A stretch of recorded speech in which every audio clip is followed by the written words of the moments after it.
मैंने पूछा भाई एयर पॉल्यूशन इतना बड़ा विषय है, क्या काम किए हैं आप?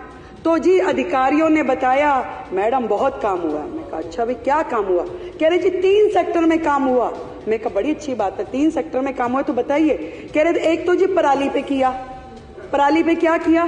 कह रहे जी क्रॉप रेजिडुअल कैंपेन स्थापित किया, जिसमें हमने एक दवाई इजाद कर रहे थे कि वो दवाई अगर पराली पे डालेंगे पराली खत्म हो जाएगी। मैं कहा हो गई वो दवाई कि नहीं? वो नहीं हो पाई। फिर मैंने कहा क्या किया, कितना खर्चा हुआ? कह रहे जी खर्चा तो उसमें 77 लाख ही हुआ है, ज्यादा नहीं हुआ। पर ना जी उसमें एडवर्टीजमेंट के 24 करोड़ रुपए लग गए। फिर मैंने पूछा एयर पॉल्यूशन में और क्या किया? कह रहे जी स्मोक टावर लगवाए। मैं कहा कितने? कह रहे एक। अच्छा भैया एक लगा, कहाँ लगा? कह रहे वो कनाट प्लेस में लगा था। मैं कहा कितना खर्चा हुआ? कह रहे जी खर्चा उसमें 22 करोड़ रुपए हुआ। मैं कहा एडवर्टीजमेंट में, क्योंकि हर एक में बंधा हुआ है ना एडवर्टीजमेंट, तो गैलर के जैसे चल रहा है यहाँ। कह रहे जी 6 करोड़ रुपए।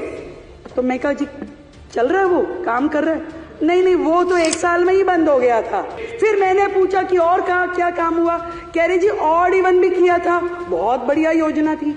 मैं कहा उस पर खर्चा क्या हुआ? खर्चा कुछ नहीं हुआ जी। मैं कहा अरे वाह, एक काम तो निकला जिस पे खर्चा हुआ ही नहीं। मैं कहा खर्चा नहीं हुआ, ये अच्छा किया। तो ऑड इवन में फिर क्या हुआ? कह जी थोड़ा एडवर्टीजमेंट पे हुआ था। मैं कहा कितना हुआ? कह रहे जी एडवर्टीजमेंट में 19-20 में तो हुआ 11 करोड़, 20-21 में हुआ 16 करोड़ और 21-22 में हुआ 26 करोड़। वो योजना जो ऑड इवन गाड़ियां, किस बात का खर्चा भाई? आपने एक संदेश देना था कि जी आप ऑड इवन, जिसका रिजल्ट कुछ नहीं निकला।